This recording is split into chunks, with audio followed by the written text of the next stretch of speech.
Le député de Gaspé, Stéphane Sainte-Croix, ne manque pas de travail dans le cadre de la session parlementaire qui s'est ouverte récemment.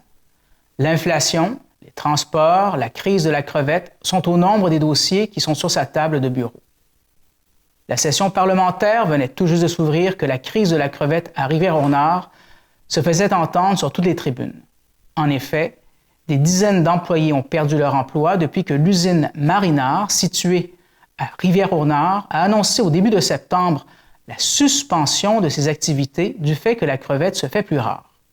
Le député de Gaspé, dans une entrevue accordée à TVRP, le 18 septembre dernier, assurait être à pied d'œuvre pour trouver des solutions avec les partenaires du milieu afin de venir en aide aux travailleurs et travailleuses. Cette session parlementaire sera aussi l'occasion de débattre sur le projet de loi 15 en matière de santé, le projet de loi 31 en habitation et le projet de loi 23 en éducation, autant de pièces législatives importantes selon lui. L'inflation est aussi sur toutes les lèvres, rappelle le député de Gaspé, précisant que la mise à jour économique de novembre du ministre québécois des Finances, Éric Girard, y portera attention. M. Sainte-Croix a profité de l'occasion pour souligner une annonce toute récente de son gouvernement portant sur un investissement de 35 millions de dollars pour la réfection du chemin de fer sur le tronçon allant de Port-Daniel-Gascon à Gaspé. Les travaux ont commencé en septembre. C'est une enveloppe considérable. On voit ça de bon œil dans une optique d'intermodalité des transports en Gaspésie, signale le député. Voici mon entrevue. Bonjour, Monsieur le député. Bonjour, monsieur. Merci d'avoir accepté notre invitation. Dites-moi, il y a une rentrée parlementaire qui a eu lieu il y a à peine quelques jours. Comment vous envisagez cette rentrée parlementaire dans un premier temps? D'une part, bien occupé, très honnêtement. Beaucoup de projets de loi sur la table.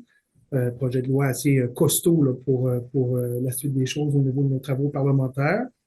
Bien entendu, la santé, hein, avec le projet de loi 15, monumental au niveau de Santé Québec. Donc, on continue notre travail à ce niveau-là, acheminer le projet de loi en bonne et due forme avec les parties prenantes et voir aux amendements là, nécessaires.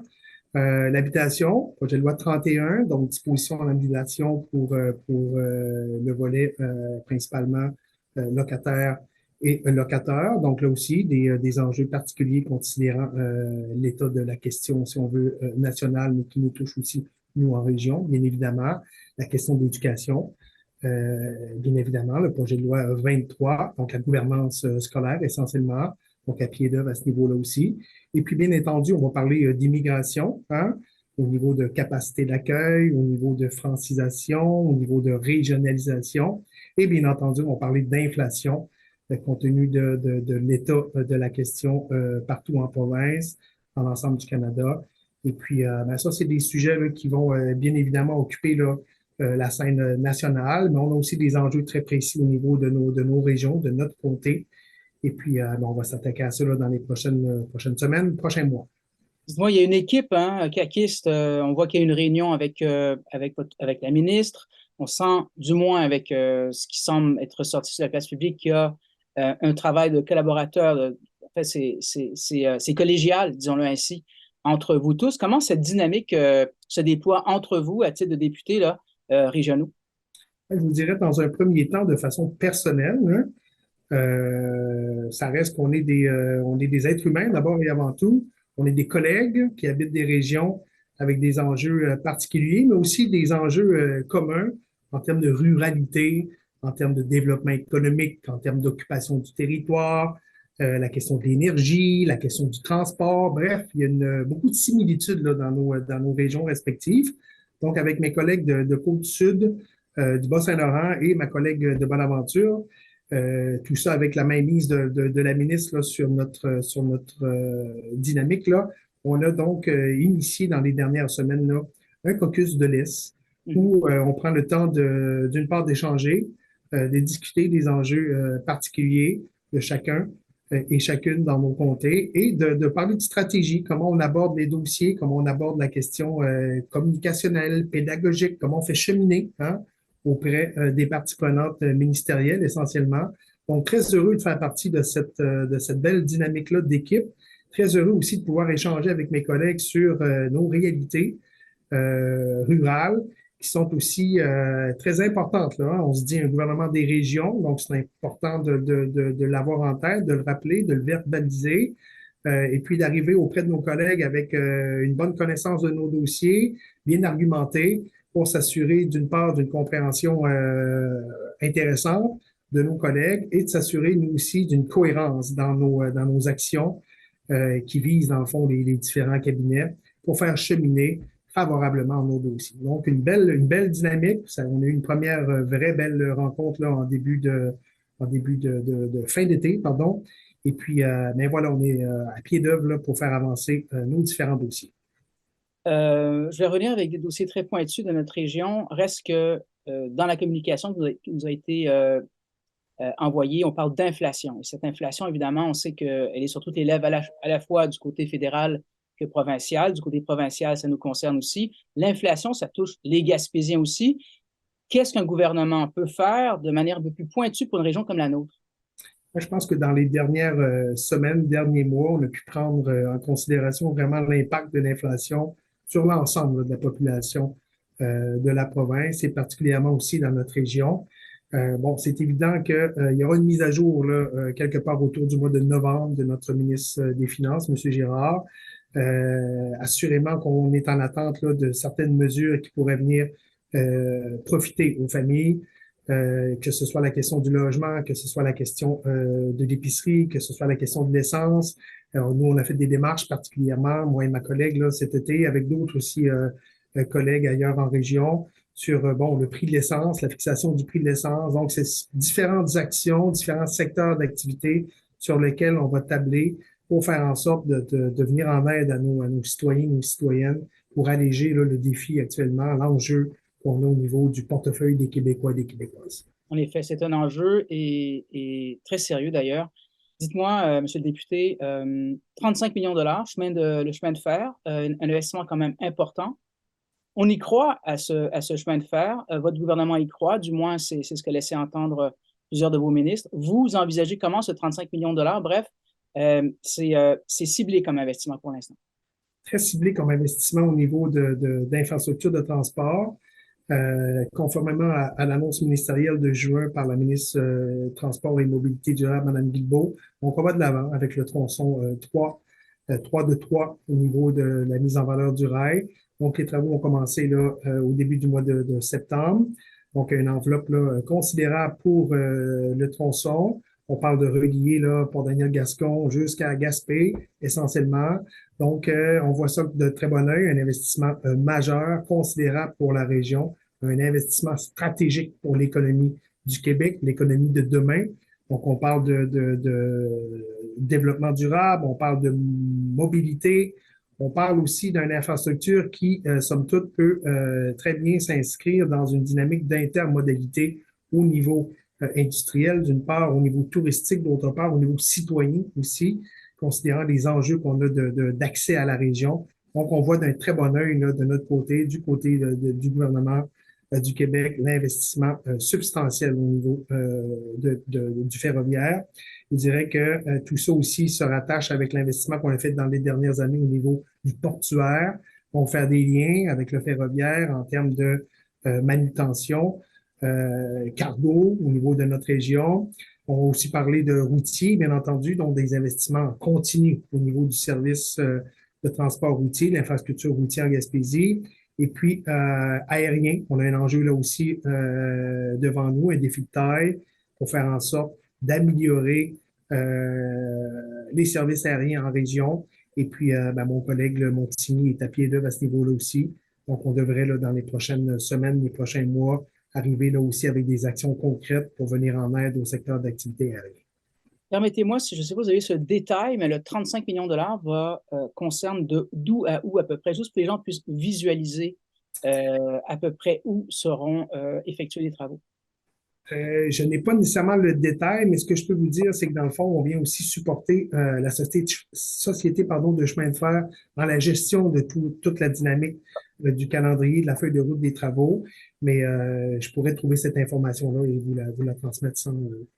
sans Dites-moi problème. un mot important, vous avez dit en matière de chemin de fer, vous avez dit le mot stratégique et intermodalité. Je pense que l'intermodalité est importante, d'autant que ça deviendra un facteur important, le train, parce que on sait que du côté aérien, c'est pas toujours fiable, du côté des autobus non plus, donc le train va venir apporter un appui substantiel.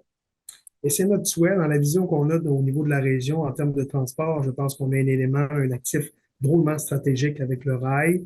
Puis on regarde aussi ce qui se fait ailleurs dans le monde. Je veux dire, la question ferroviaire est un actif de transport fiable, un actif de transport sur la longue durée, un actif de transport qui est aussi flexible autant au niveau de la clientèle, le passager, que du côté cargo. Elle dessert une bonne partie, pour ne pas dire la totalité du sud de la Gaspésie. Ça culmine ici à Gaspé. Donc, quand je regarde les enjeux industriels, qu'on parle maritime, qu'on parle forestier, qu'on parle potentiellement minier aussi dans les années à venir, parce qu'on a des beaux projets à ce niveau-là aussi. Donc, je pense que la région a tout à gagner en investissant sur son chemin de fer. Et puis, très heureux d'avoir contribué à cette action-là. Et puis, pour la suite des choses, ben, je pense que quand je regarde l'évolution au niveau de notre province, bien entendu, en termes de décarbonation de l'économie, en termes de mobilité durable, en termes d'économie verte, ben, je crois que le rail sera un acteur incontournable là, de l'atteinte de nos objectifs à ce niveau-là. Monsieur le député, dites-moi, la crevette étant ce qu'elle est présentement, bref, le secteur de la crevette qui subit qui fait face à des moments plutôt difficiles, on le sait. Vous faites quoi? Vous avez fait quoi à ce jour? Comment envisagez-vous l'avenir à court terme, hein, on s'entend? Tout à fait. Ben, je pense que c'est important de rappeler à nos auditeurs, à nos auditrices que dans le cadre de la dernière année, là, dès mon arrivée en poste, j'ai eu des discussions avec les acteurs, les parties prenantes de la pêche en général et principalement aussi de la crevette, bien entendu. Donc, la mauvaise nouvelle qu'on a eue dans les dernières semaines, pour ne rien vous cacher, on la voyait venir quelque part. Hein? L'industrie était bien au fait des difficultés là, au niveau de la ressource, de la capture et de la chose imprévisible de plus en plus là, au niveau du secteur des pêches. Donc, depuis, si on se rappelle la visite de M. Lamontagne, le ministre Lamontagne, au niveau des pêches, agriculture, alimentation, au mois de juin dans la région de Gaspésie. Donc, là aussi, on a rencontré des parties prenantes et à leur demande et avec leur concours, on a formé une table, un comité de travail sur la situation crevette, oui, mais pêche en général.